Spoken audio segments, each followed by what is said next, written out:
আমসু মানে ফুল ফৰ্মটো জানেনে? নহয় নহয়, অল আছাম মুছলিম ষ্টুডেণ্টছ ইউনিয়ন। আপোনালোকে নামটো আগত ঠিক কৰি লওক। অল আছাম মাইনৰিটি ষ্টুডেণ্টছ নহয়, অল আছাম মুছলিম ষ্টুডেণ্টছ ইউনিয়ন।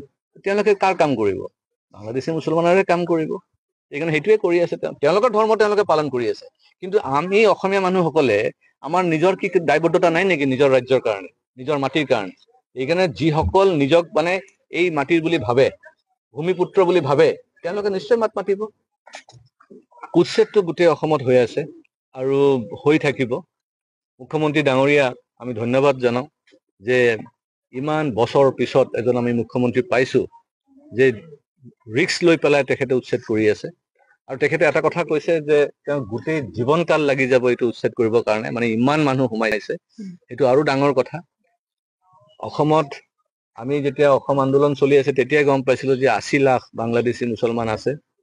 আৰু সেই সময়ত আন্দোলনৰ সময়ত পিছত যদি তেওঁলোকৰ ল'ৰা ছোৱালী পপুলেশ্যন বা আদাৰ ইনফিল্ট্ৰেশ্যন গোটেই কাউণ্ট কৰে তেতিয়াতো কোটিৰ ওপৰত হ'ব।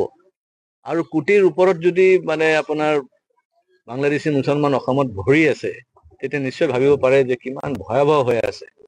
আৰু সেয়াই নহয়, মোৰ যিটো ধাৰণা যে ভাৰতবৰ্ষত গোটেই ভাৰতবৰ্ষৰ বেলেগ বেলেগ ৰাজ্যবিলাকতো একো নহ'লেও 5 পৰা 6 কোটি বাংলাদেশী মুছলমান আছে।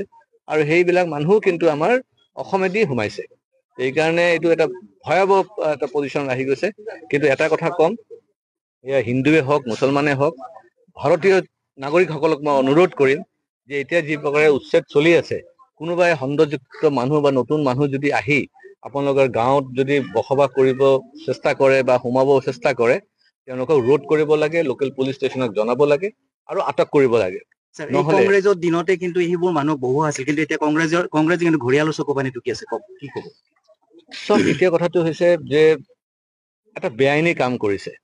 যদি ভাৰতীয় কৰি থাকে সেইটোও ইলিগেল, আৰু যদি বাংলাদেশী মুছলমানো কৰি আছে সেইটোতো আৰু ডাবল মানে ইলিগেল।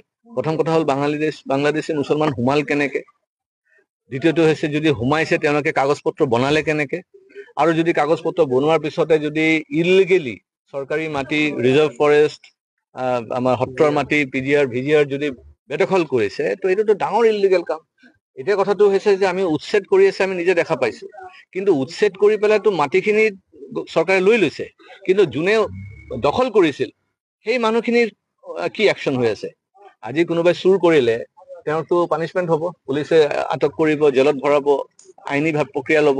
কিন্তু আজি যিসকলে ইলিগেলি, ক্ৰিমিনেলি তেওঁলোকে চৰকাৰী মাটি বেদখল কৰিছে, কৰাৰ পিছত খালি উচ্ছেদ কৰি যদি তেওঁলোকে এৰি দিয়া হয় তেতিয়া তেওঁলোকেতো প্ৰশ্ৰয় পাব। আজি হোজাই অঞ্চলতো মানে কিমান গাড়ী সোমাই আছে, নতুন নতুন মানুহ আমি ধৰি আছো। আজি হাউলি অঞ্চলত আহিছো, ইয়াতো আহি পেলাই গম পাইছো যে এইবিলাক অঞ্চলতো গাড়ী সোমাই আছে, নতুন নতুন মানুহ আহি আছে। সেই মানুহবিলাক যদি তেনেকে সোমাই থাকে তেওঁলোকে ট্ৰান্সফাৰ কৰি আছে, তো মানুহখিনি অসমৰ ভিতৰতে থাকি গ'ল। আমি এইখিনি চিনাক্ত কৰিব লাগিব। আৰু ৰাইজ যেতিয়ালৈকে সচেতন নহব, ৰাইজ যেতিয়া ৰাজপথত ওলাই নাহিব, অকলে চৰকাৰে যে কৰিব পাৰিব সেইটো নহয়। চৰকাৰেতো উচ্ছেদ কৰি আছে, কিন্তু নিজৰ থলুৱা মানুহখিনি, লোকেল মানুহখিনিতো ওলাব লাগিব।